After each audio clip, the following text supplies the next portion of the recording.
A nation in prayer. Many South Africans continue to hope that Nelson Mandela makes a speedy recovery. The 94-year-old former president has been in hospital since June 8th, receiving treatment for a lung infection. But doctors say the health of Mandela, often referred to by his clan name Madiba, is worsening. Over the past 24 hours, Madiba's condition had become critical. Yes, doctors are doing everything possible to get his condition to improve and to ensure that Madiba is well looked after and is comfortable. Sunday saw a flurry of activity at the Pretoria hospital where Mandela is being treated. His former wife, Winnie Mandela, paid a visit, as well as the daughter of his present wife, Graça Machel. Mandela's health has South Africa on the edge. Local media have reported every development, with the government finally confirming news that Mandela had to be transferred to a second ambulance on his way to hospital 2 weeks ago, after the initial one had engine trouble. I'm not surprised, because any machine that is made by men is bound to break, and then no one can determine or predetermine whether something breaks down or it doesn't break down. But then it's just a sad story that a former statesman, was in that ambulance, and then it broke down. Mandela was last seen in April during a home visit by the current president Jacob Zuma. Even then, he showed signs of ailing.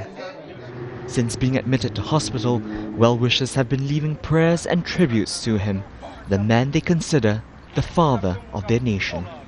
Gerald, Al Jazeera. Well, Nelson Mandela's deteriorating health has been a cause for concern in recent years. In January 2011, he was admitted to a Johannesburg hospital because of a respiratory infection. He contracted tuberculosis, of course, while in prison in the 1980s.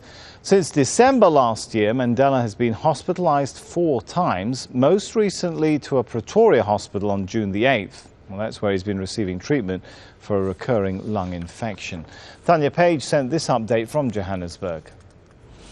If you talk to South Africans at the taxi rank or in a supermarket, they will tell you that they love Mandela, that they still need him, and that they really want him to live forever. And it doesn't matter that he hasn't really played any significant part in their daily lives. For many years now, he bowed out of public life, famously saying he was retiring from retirement, that "Don't call me, I'll call you," nearly a decade ago now. His last public appearance was at the Football World Cup in 2010. None of that matters. He's such an important guiding hand for South Africans, and that's why you'll see outside the hospital in Pretoria young children coming down and pinning to the gate of the hospital get well notes and cards. It's why if you go to any of the universities, they'll tell you that Mandela is the reason that they can live wherever they want in this country, that they can go to the university of their choice, that they can be doctors, nurses,